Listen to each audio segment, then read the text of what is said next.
retrouver sur Afrique Média Télévision au cœur de cette édition, le tout premier numéro de géopolitique international qui revient donc pour marquer bien entendu un point d'honneur, un doigt d'honneur autour des questions de sécurité, notamment liées à cet enjeu du Sahel. Il faut donc le dire, la tension géopolitique monte d'un cran autour de l'alliance militaire entre l'Algérie, la Russie, mais surtout l'Iran pour le contrôle du Sahel. Le vice-président de l'Institut espagnol Coordinates pour la gouvernance et l'économie, Jesus Sanchez Lambas, a donc bien alerté il y a peu les puissances occidentales qui doivent, de son point de vue, anticiper la catastrophe pour les puissances de l'OTAN en renforçant donc leurs relations avec les rares partenaires fiables dans la région comme le Maroc. Eh bien, la question, elle se veut assez péremptoire. Pourquoi l'alliance militaire Russie-Iran-Algérie fait-elle peur à l'OTAN? On en parle avec nos invités qui sont avec nous. Rafa Haboud, vous êtes analyste politique, expert en questions sécuritaires, mais surtout Gamal Abina, internationaliste. Bonsoir à vous, très chers messieurs, respectivement. Bienvenue. Bonsoir.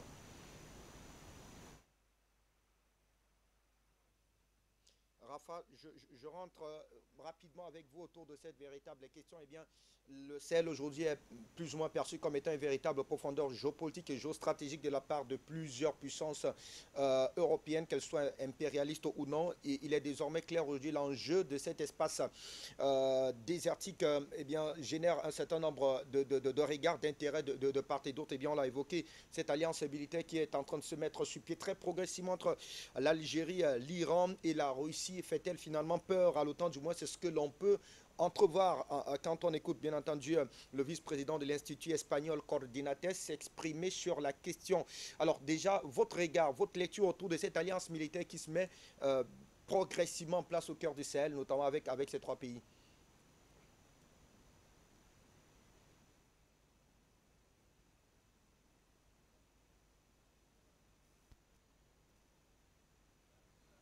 Rafa, votre micro, je vous en prie, on a du mal à vous avoir votre retour, votre micro.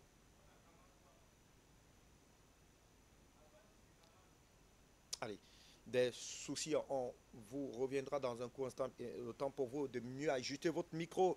Gamal, la première question, le regard que vous portez autour de cette alliance militaire là, entre la Russie, l'Iran et l'Algérie pour, bien entendu, essayer de véritablement peser autour, donc, autour du Sahel. Quel regard portez-vous autour de cette alliance, Gamal Abina? C'est une alliance qui était attendue en vérité, même si c'est une surprise par rapport à la question iranienne, parce qu'il faut se souvenir qu'en 90, l'Algérie et l'Iran, ce n'étaient pas les meilleurs amis du monde, mais très rapidement, l'Iran a revu sa politique d'expansion de sa révolution islamique, donc il est revenu sur un terrain géopolitique beaucoup plus raisonnable, et l'Algérie, effectivement, a pris la balle au bon, puisqu'elle se rend bien compte que l'Iran est une grande puissance régionale, que c'est un pays qui travaille avec l'Algérie sur les questions économiques, il y a beaucoup d'échanges entre les deux nations, et surtout, ils ont apaisé leurs relations par rapport aux tensions sur la révolution islamique. Donc aujourd'hui, on est sur une alliance stratégique entre un Iran qui était allié avec personne à l'origine en 79. L'Iran était en rupture avec l'Est, avec l'Ouest. Aujourd'hui, c'est plus le cas. Il y a une alliance géopolitique évidente entre l'Iran et la Russie, on en a parlé. Il y a aussi le fait, avec l'arrivée des BRICS, la rentrée de cette puissance qui n'est pas anodine, c'est quelque chose qu'il faut prendre en considération. Et puis les rapports géopolitiques qui ont changé depuis le 22 février 2022, 24 février 2022 avec l'invasion de l'Ukraine par la Russie, donc un retour des guerres froides qui conduit à penser que l'Afrique sera le nouveau théâtre d'opération de cette guerre froide qui n'y est pas son nom, qui n'y est pas que les gens ne veulent pas nommer comme ça, mais c'est le cas. Et effectivement, les cartes sont rébattues parce qu'à l'époque de la guerre froide, on avait une Russie en perte de vitesse qui était incapable de faire face, qui avait des difficultés économiques chroniques par rapport à l'économie dite simplement de bien d'équipement de base, hein. Donc ils avaient beaucoup de militaires mais peu de civils. Aujourd'hui, la Russie a beaucoup évolué, elle a revu son économie, elle a revu sa logique en termes d'approche économique qui n'est plus marxiste, et surtout la Russie avec la Chine, qui sont devenus des alliés d'ailleurs de circonstances, mais étonnamment de grands alliés alors que ça n'était plus le cas depuis très longtemps, eh bien ont décidé de revoir la copie par rapport au monde multipolaire qu'ils réclament à la Corée écrit. La question africaine, évidemment, avec l'Algérie, qui a toujours été un allié de la Chine, de la Russie, effectivement, de la Chine, et qui se retrouvait allié avec l'Iran par rapport aux questions militaires dans le Sahel, laisse évidemment à penser pour beaucoup de personnes, observateurs. On se rend compte que des pays qui n'étaient pas forcément amis à l'origine ont fini par se mettre d'accord sur les questions de géopolitique qui dépassent leur politique nationale. Et aujourd'hui, on a des alliances inattendues, mais qui, à mon sens, vont apporter sans doute beaucoup plus de tranquillité dans le Sahel qu'il y en a eu jusqu'à présent, puisque avant le retour de la Russie sur la scène politique, on avait, ça avait commencé en Syrie d'ailleurs, en Syrie, on avait un Sahel qui était à feu et à sang, on avait plusieurs pays arabes, 6 qui ont été totalement détruits quasiment, et on a surtout une Amérique qui faisait la fête pendant 30 ans, qui a été faire la guerre à droite et à gauche, la Pax Americana, donc le retour d'une guerre chaude et pas une guerre froide, a conduit à la mort de millions de personnes, ne jamais l'oublier. Donc aujourd'hui, le fait que des alliances se nouent actuellement, des alliances qui parfois sont contre nature, laisse augurer peut-être un scénario beaucoup plus optimiste pour l'Afrique que ce qu'il n'a jamais connu jusqu'à présent. Donc, wait and see, comme disent les Américains, mais aujourd'hui, avec le changement de paradigme, avec le changement des rapports géopolitiques, avec cette alliance sino-russe qui était vraiment inattendue, je vous le garantis, parce qu'en 70, les Chinois étaient avec les Américains, avaient lâché la Russie. Aujourd'hui, c'est plus le cas. Aujourd'hui, chacun travaille pour son intérêt, bien compris, et surtout, chacun a compris que les États-Unis, c'était quasiment ce monopole de la violence était plus acceptable par rapport au reste du monde, puisque surtout le Moyen-Orient et l'Afrique ont subi énormément de guerres directement liées à la présence américaine. Abou, j'espère que cette fois-là, tout est fin prêt pour que nous puissions vous avoir. Alors, rapidement, Rafa, quelle lecture, quel regard jetez-vous autour de cette alliance qui se met progressivement en place et qui certainement, comme l'a dit tout à l'heure Gamal Abina, sera forcément une force d'interposition face à la volonté de l'OTAN de s'éterniser, bien entendu, au Sahel.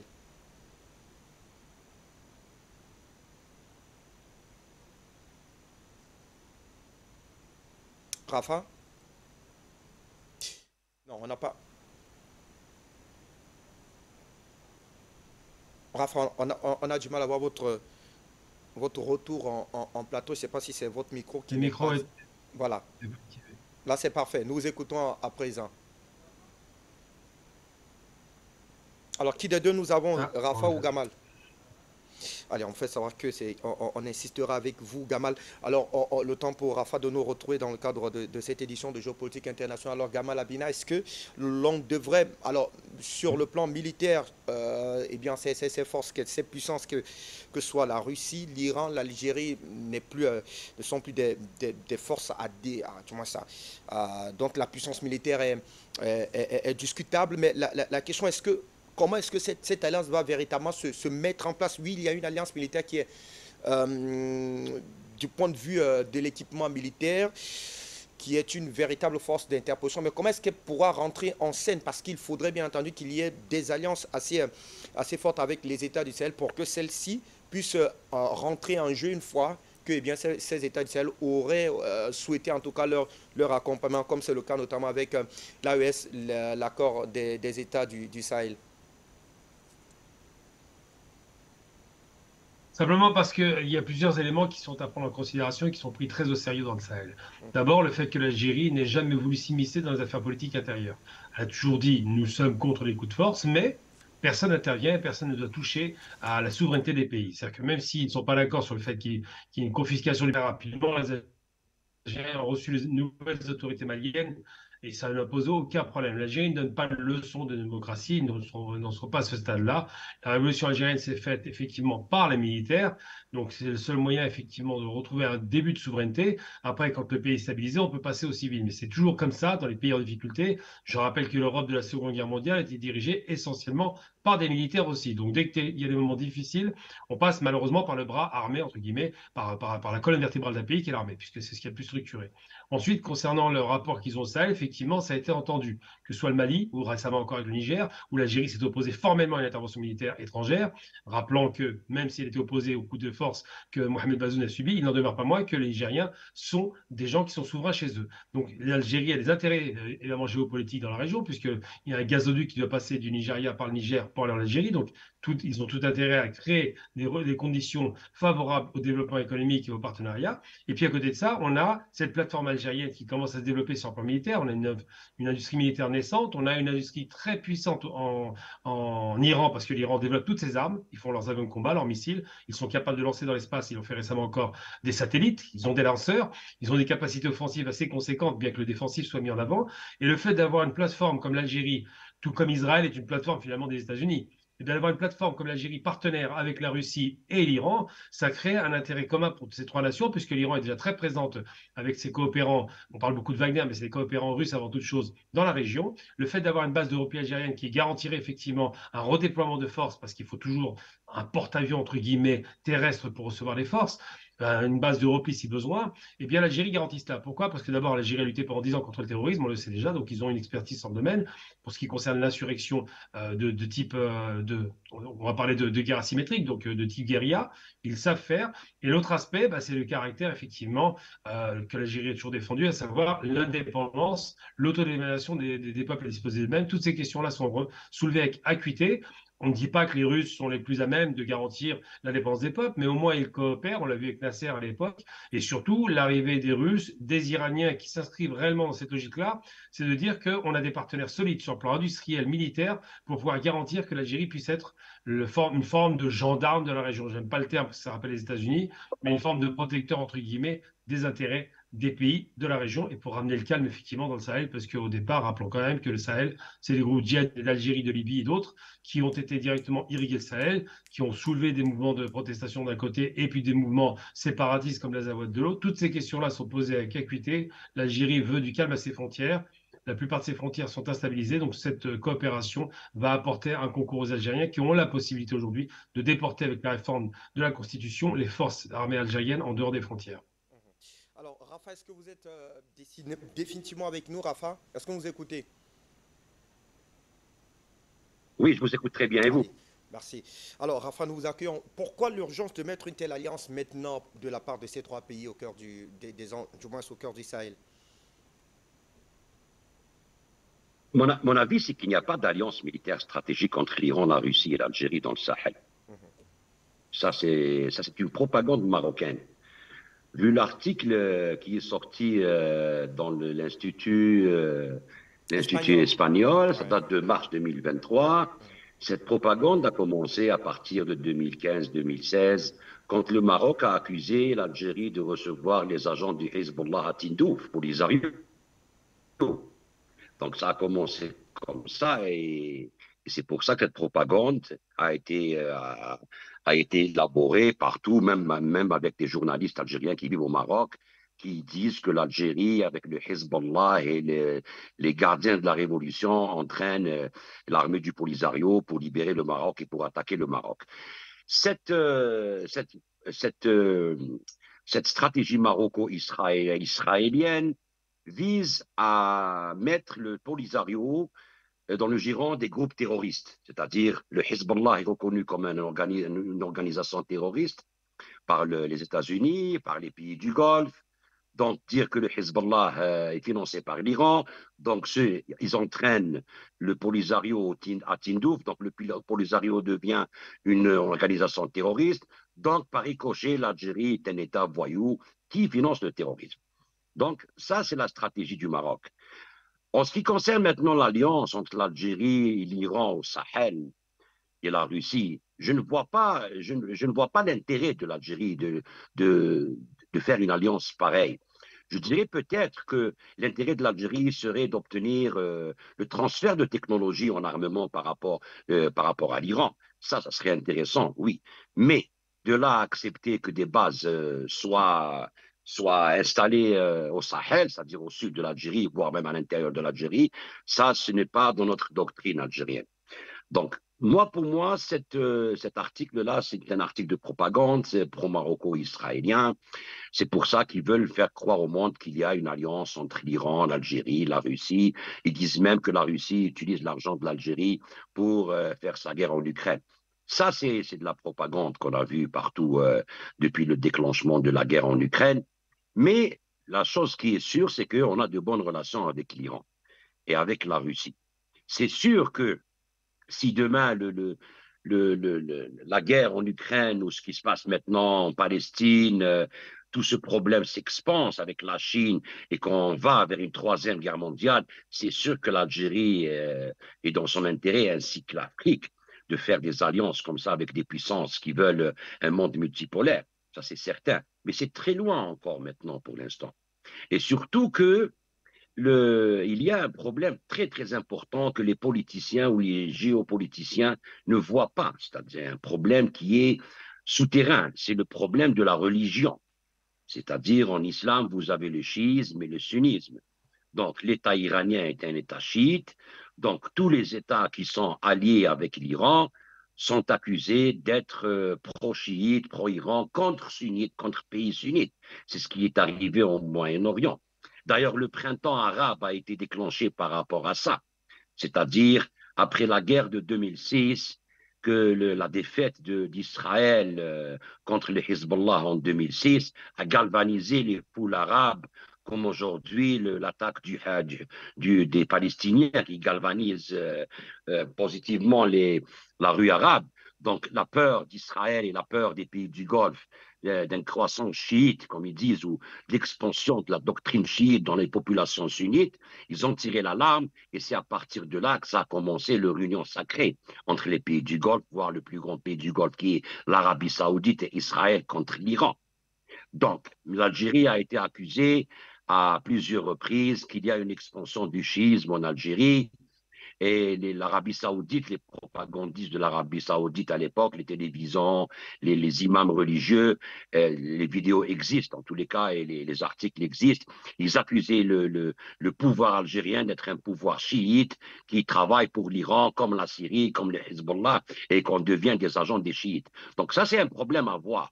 À dire, le printemps arabe a été monté pour faire tomber tous les pouvoirs arabes après 2006, pour instaurer des pouvoirs pro-frères musulmans.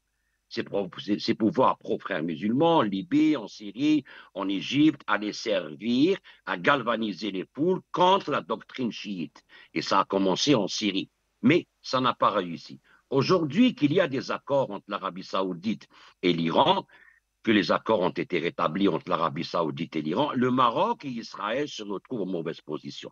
Surtout le Maroc. Il ne sait pas sur quel pied danser. Est-ce qu'il va reprendre des relations avec l'Iran? Est-ce qu'il ne le fera pas? Il est tenu par Israël, qui est l'ennemi de l'Iran. Aujourd'hui, tout est lié, c'est-à-dire avec la guerre en Palestine qui a été déclenchée par les Palestiniens le 7 octobre, toutes les cartes ont été redistribuées par rapport à la guerre en Ukraine, par rapport en Asie, par rapport en Afrique, au Sahel. Il y a un point culminant de l'affaire qu'il faut voir comment l'Algérie n'a pas été acceptée dans les BRICS. L'Algérie ne peut pas faire des alliances serrées, par exemple avec l'Iran ou la Russie, contre les Américains. Pourquoi? Parce que nous, il faut qu'on soit la balance entre les deux. Ça arrange la Russie, ça arrange les États-Unis, ça arrange les pays d'Afrique. Nous n'avons pas été admis aux BRICS à la dernière minute.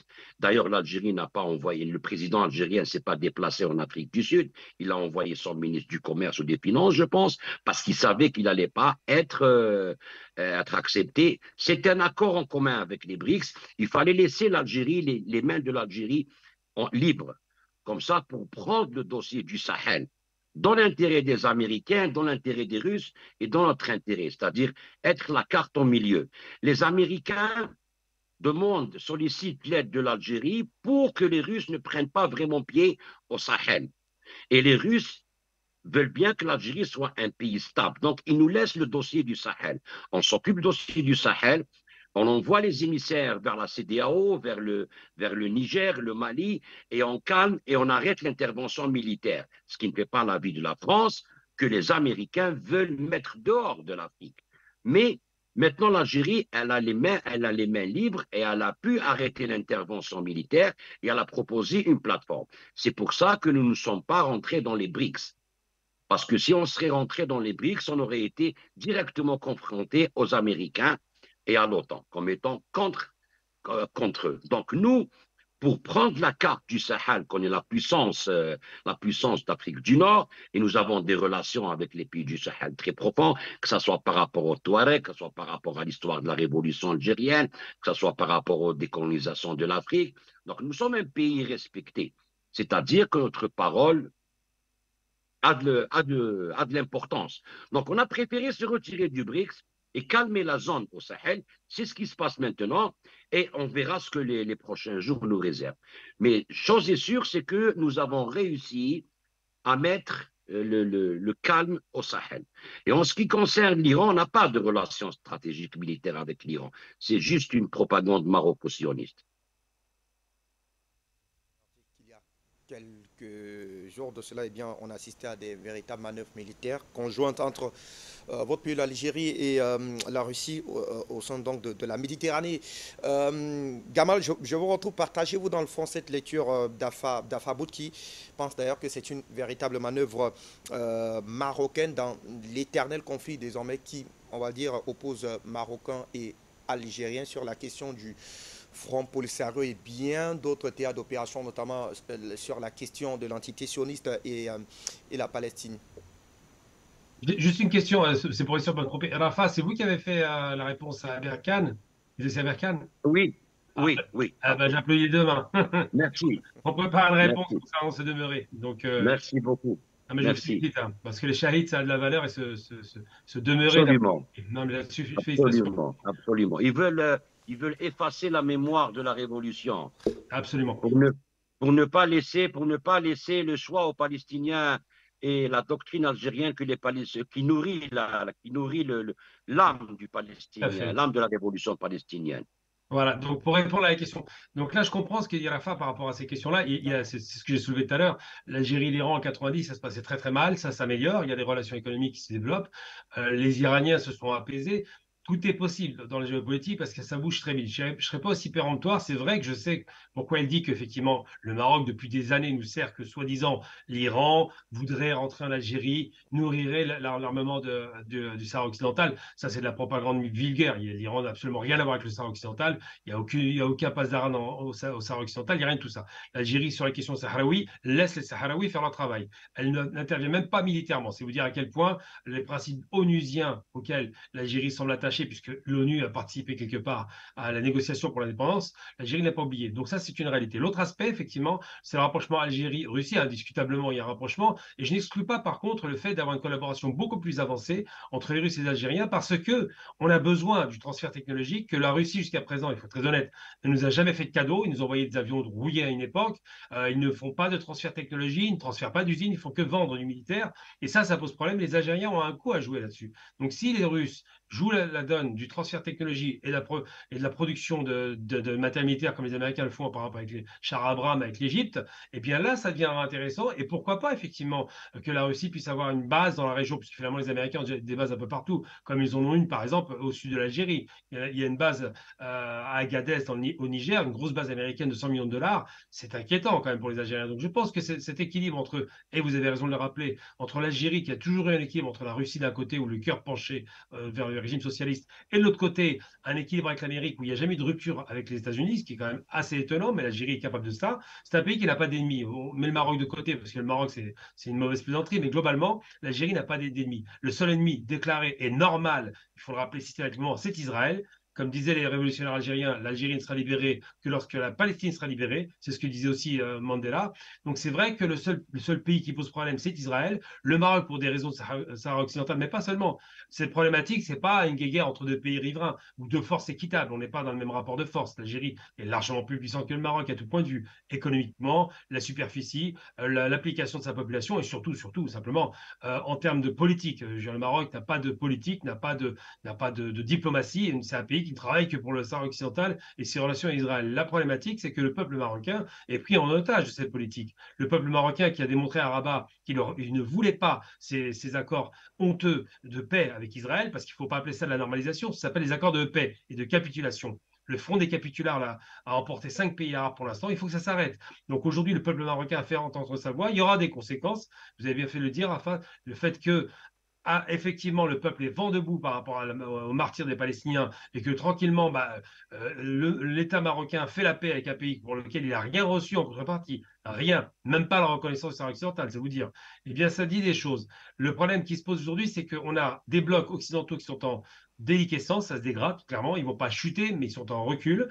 Des blocs de l'Est qui sont en pleine croissance, avec les BRICS qui sont montés, mais pas seulement, hein, la Russie et la Chine surtout, c'est l'atelier du monde, on le sait, mais pas seulement la Chine, hein. Tous les pays périphériques à la Chine sont très puissants maintenant. Donc si on prend tout ce rapport de force numérique, nombre d'habitants, superficie, le terrain, les rapports d'alliance On va jusqu'au Brésil pour l'Alliance des BRICS, c'est pas rien. Les 5 continents sont représentés. Les rapports militaires, l'Algérie se modernise et Dieu merci, elle sait parfaitement à qui elle a affaire.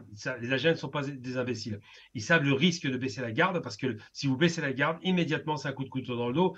Rappelons-nous de la glorieuse épopée de Mir Kader qui a fait pendant 1 an une paix avec les Français. Donc la signature ne valait rien. 1 an plus tard, les Français rompent le traité TAFTA pour empêcher effectivement que le Mir Kader puisse libérer l'Algérie. Donc ça, c'est les éléments importants qu'il faut retenir. Mais c'est vrai que moi, je n'exclus pas radicalement le changement de paradigme avec l'Iran. Parce que l'Iran est un pays très particulier. Il est vrai que la révolution islamique, c'était une obsession de Khomeini. Après, on a eu d'autres leaders iraniens qui étaient plus ou moins modérés.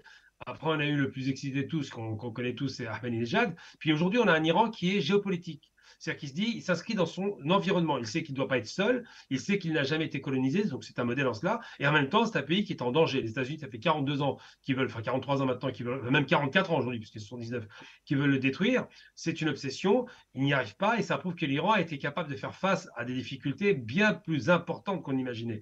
Donc, aujourd'hui, le rapport Algérie, Russie traditionnelle, long, qui existe, et peut-être Iran et Chine qui commencent vraiment à poindre le bout de son nez, peut-être pour l'Algérie une véritable plateforme de lancement, et là je parle de raisons économiques avant toute chose, et militaires évidemment, pour faire en sorte que notre pays soit garanti dans ses frontières, parce que les risques sont toujours là, il y a toujours des monstres comme ça qui sont tapis dans l'ombre, il y a toujours des traîtres qui vont essayer de planter l'Algérie par derrière. Donc il faut tout faire pour se prémunir de cela. Et le seul moyen pour faire en sorte que l'Algérie s'en sorte, c'est que ça reste une grande puissance militaire et que ça le devienne. Alors, je reste avec vous, Gamal. Alors, au regard du concept de l'internationalisation des conflits, tel que voudrait bien entendu désormais axer sa politique militaire en Afrique par les États-Unis, est-ce qu'il n'est pas de bon aloi, en tout cas pour l'Algérie, de surfer en tout cas sur ces différents leviers-là pour essayer de faire bien entendu renverser ce rapport de force, certes qui ne lui est pas défavorable, mais qui pourrait lui être davantage favorable dans la quête davantage de sa souveraineté. Vous l'avez si bien dit, l'Algérie ne sera indépendante que lorsque la Palestine le sera. Et on le sait tous, l'axe Moscou-Alger est tout aussi porteur d'une véritable vision de stabilité, mais surtout de profondeur géopolitique au cœur du Sahel.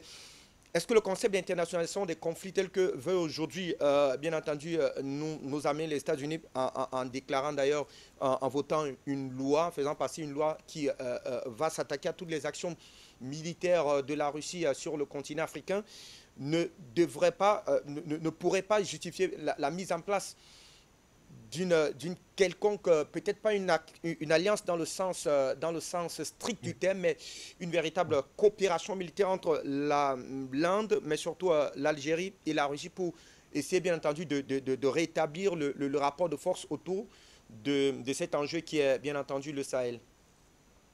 Alors oui, effectivement, la relation entre l'Algérie et la Russie est une relation qui se développe de plus en plus parce que les Russes ont besoin aussi de sortir de ce début d'isolement. C'est un isolement très superficiel, en vérité, c'est l'Occident qui est contre la Russie. Et en plus, l'Occident est en train de se fracturer sur la question ukrainienne. Mais une chose est certaine, c'est que l'Algérie et la Russie ont en commun plusieurs choses. D'abord, un passé révolutionnaire, parce qu'il faut reconnaître que les Russes ont quand même fait des révolutions. Ensuite, un passé colonial, même si nous, on a duré, il y a eu 132 ans de colonisation, les Russes n'ont eu que 3 ou 4 ans de colonisation avec les nazis. Et puis surtout, ils ont quelque chose de commun. Ils ont eu un syndrome, ce fameux syndrome hollandais, où on ne produisait quasiment exclusivement des hydrocarbures. Ça change, tant mieux, ça commence à se transformer. Et les Russes ont le même problème. Essentiellement, ce que produisait la Russie, c'est du pétrole, du gaz et du fer, enfin, tout ce qui est éléments minerais, mais ce n'est pas grand-chose d'autre. Aujourd'hui, la volonté des deux pays, c'est de sortir de cette monoproduction de richesse, de sortir de cette dépendance à l'extérieur, parce que quand le pétrole baisse, le pays ne va pas. Quand le pétrole monte, c'est l'opulence, mais c'est l'opulence avec le risque d'un contre-choc pétrolier comme en 86 ou en 2014. Donc l'Algérie le sait, multiplie ses relations et ses partenariats, mais l'Algérie, comme je le dis très bien, a la chance, il y a une chose qu'on a su faire, et c'est ce qui a été fait par le GPRA pour la Révolution, c'est qu'on a eu de jeunes révolutionnaires qui avaient une éducation qui n'était pas de mauvaise qualité, mais qui ont su parfaitement comprendre les arcanes de l'Occident. Pourquoi? Parce que l'Algérie a côtoyé la France 132 ans, donc elle sait les capacités de fourberie des Occidentaux, les capacités de négociation, les capacités de présenter une insulte très correcte, c'est-à-dire qu'on vous insulte, mais de façon sans vous insulter. Elle sait comment négocier les rapports de force. Elle sait comment parler à ses interlocuteurs en gardant, comme on dit, une main de fer dans un gant de velours. Tout ça, elle sait faire. Elle connaît effectivement la mentalité occidentale et donc elle a su développer une véritable tradition. On peut parler de tradition pour le coup, hein, parce que c'était le Bouteflika jusqu'à récemment la Mamra.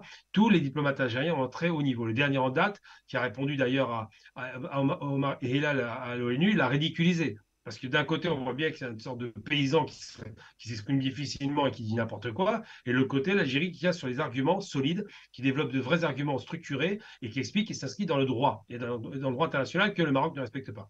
Donc simplement, et le Maroc, je parle des dirigeants, ne trompons pas d'ennemis, le peuple marocain, c'est nos frères et ça ne se discute même pas.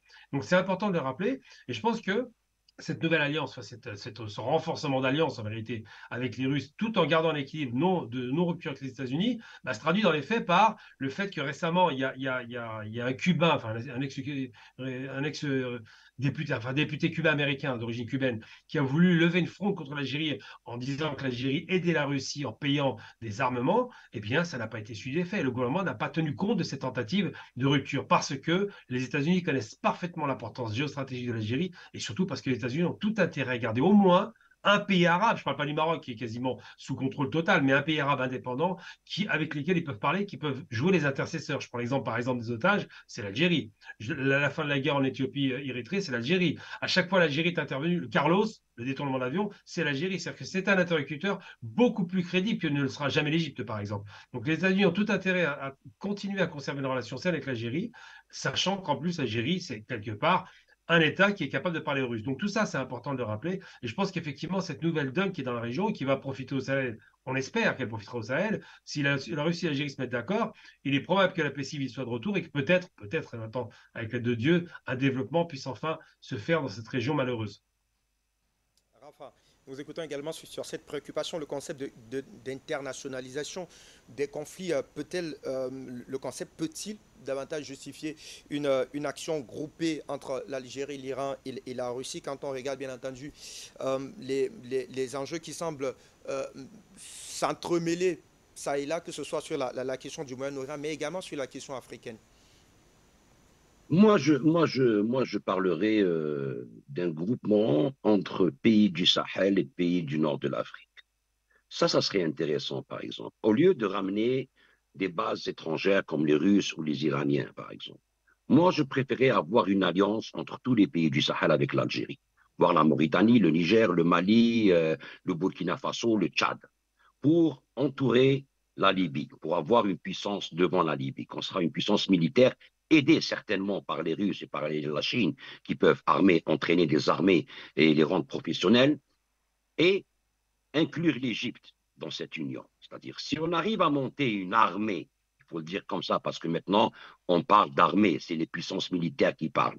Il faut qu'on devienne une puissance militaire, nous, comme on est tous l'Algérie et les pays du Sahel, pour pouvoir opter pour une diplomatie, une politique, qui derrière, il y a une force représentative.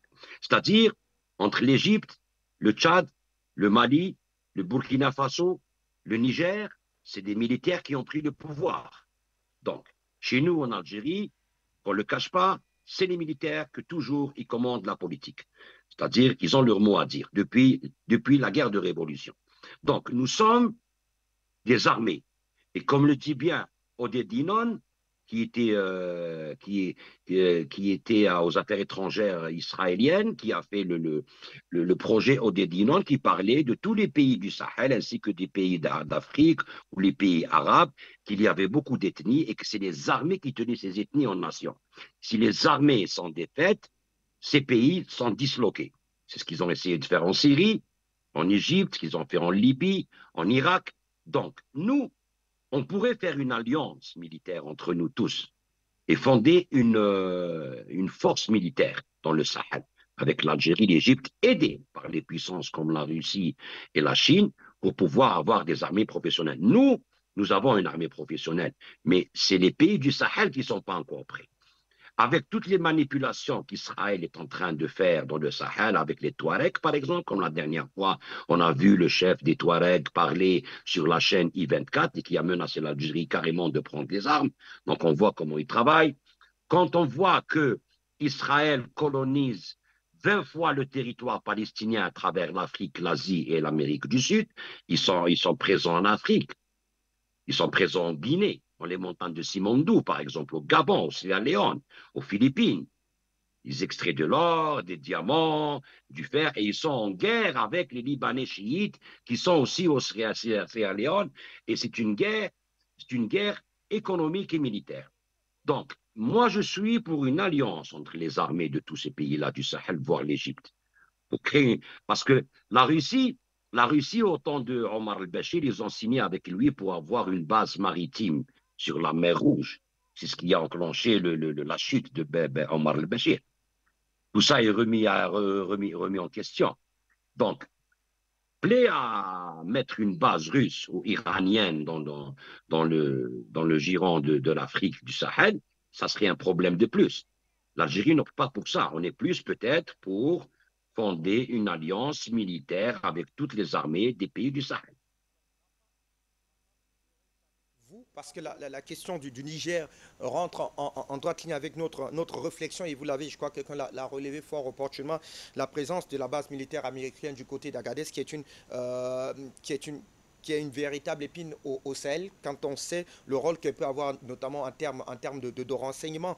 Est-ce que ça suffit, bien entendu, de mettre une véritable alliance sous-régionale ou alors même extra-sous-régionale avec les armées du Nord pour essayer de se débarrasser de cette base qui pourrait, bien entendu, être considérée comme un espace d'espionnage au cœur du Sahel, notamment la base militaire américaine du côté d'Agadez?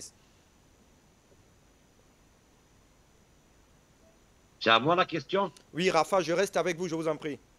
Oui, oui, oui. Il y a une base états-unienne. Vous avez l'Africom aussi. Vous avez l'Africom, bon, qui n'a pas de base, et qui n'a pas de base en Afrique, mais ils sont installés en Allemagne, je pense. Mais justement pour combattre toute cette intervention américaine, comme ils ont sorti les Français, il faut que nous dans la région, nous ayons une force, parce que les bases américaines, la base américaine au Niger, ils disent que nous, on est là pour combattre le terrorisme. Alors, c'est eux qui le créent, ce terrorisme, pour venir le combattre après, et c'est les pays dans le désarroi et profiter des richesses des pays. Donc, avec cette excuse du terrorisme, nous, on peut le mettre sur la table. Nous allons nous occuper du terrorisme, et c'est à nous de faire une force au Sahel. Au lieu de remettre une autre base russe en face d'une base américaine ou une base iranienne, ça risque d'enflammer la région. Donc, il faut être diplomate. Nous allons nous occuper de la région, nous allons former une coalition militaire avec tous ces pays-là. Ça serait, pour moi, à mon avis, ça serait la meilleure façon. Ne serait pas preneur, on va le dire, d'une action pareille, c'est-à-dire avoir un véritable relais au Sahel pour l'implantation de sa base militaire, sachant qu'elle pourra rapidement régler, passez-moi l'expression, ces problèmes avec les États-Unis, ou alors tenter, bien entendu, d'imposer ce rapport de force pour avoir un véritable compromis avec les États-Unis sur plusieurs questions, notamment du côté de la question ukrainienne. Est-ce qu'elle ne serait pas, bien entendu, elle ne surferait pas sur une action pareille, la Russie, par exemple? Non, regardez, je vous donne l'exemple de la Syrie, par exemple. Ils ont une base à Tartus, les Russes. Ils sont en Syrie, ils aident l'armée syrienne. Est-ce qu'ils ont réussi à sortir les Américains? Non. Les Américains se trouvent toujours là-bas. Les Turcs se trouvent toujours là-bas. Ils disent, tant que les Russes sont là, nous aussi, on est là. On a le droit d'être là. Donc, la Syrie, maintenant, entre l'Iran, la Russie, la Turquie, les États-Unis. Donc, ça ne règle pas le problème. Nous avons un exemple en Syrie. Nous avons des exemples en Irak aussi. Les Américains sont en Irak. Il y a des bases, il n'y a pas que des bases iraniennes en Irak. L'Irak est carrément sous l'égide de l'Iran. Mais ça ne règle pas le problème.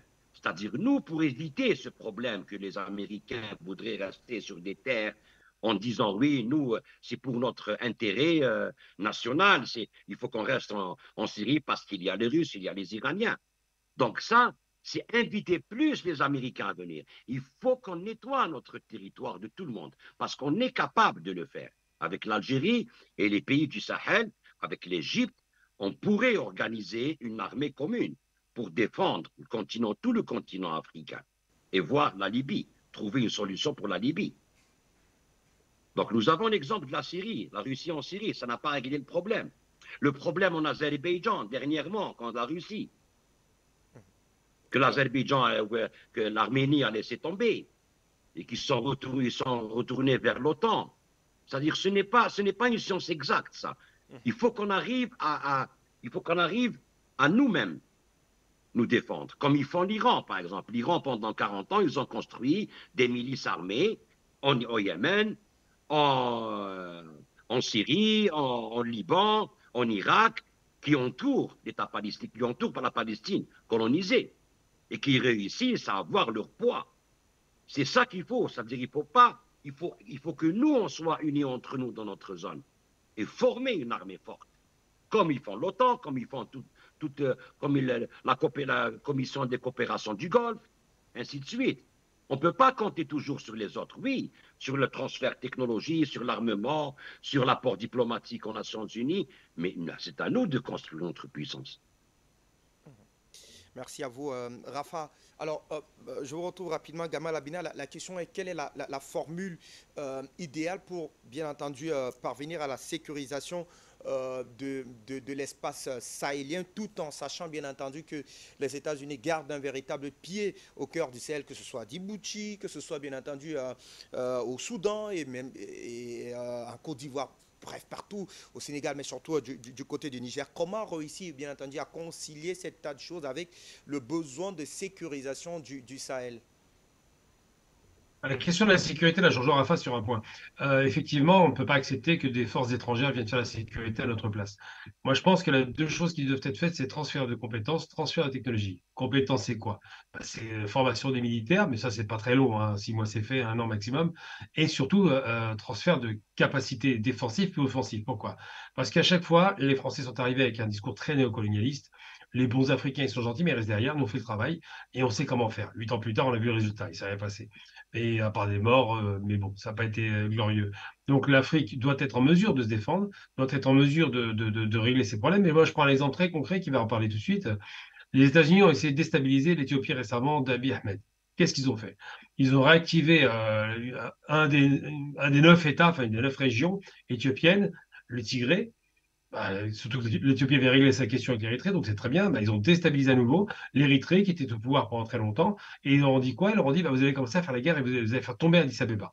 Addis Abeba, rappelons tout de même, l'Éthiopie était le seul pays africain à n'avoir jamais été colonisé, si ce n'est une présence italienne qui a duré 7 ans.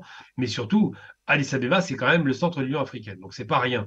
Et Abiy Ahmed a tenu. Il s'est mis en tenue militaire, il est parti lui-même avec son armée, et équipé par, et là c'est là où je parle de transfert de compétences et de technologies, équipé par les drones Baytar de Erdogan, de son entreprise turque, ces fameux drones de haute technologie pour ce qui concerne ce genre de guerre, eh bien, il a balayé la colonne de véhicules qui montait jusqu'à la capitale.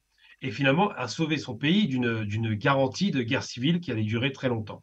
Et cette question s'est posée avec acuité. Est-ce qu'ils avaient les moyens techniques de pouvoir faire face? Oui. Qui a réglé le problème? C'est l'armée éthiopienne. Personne n'est à la rescousse.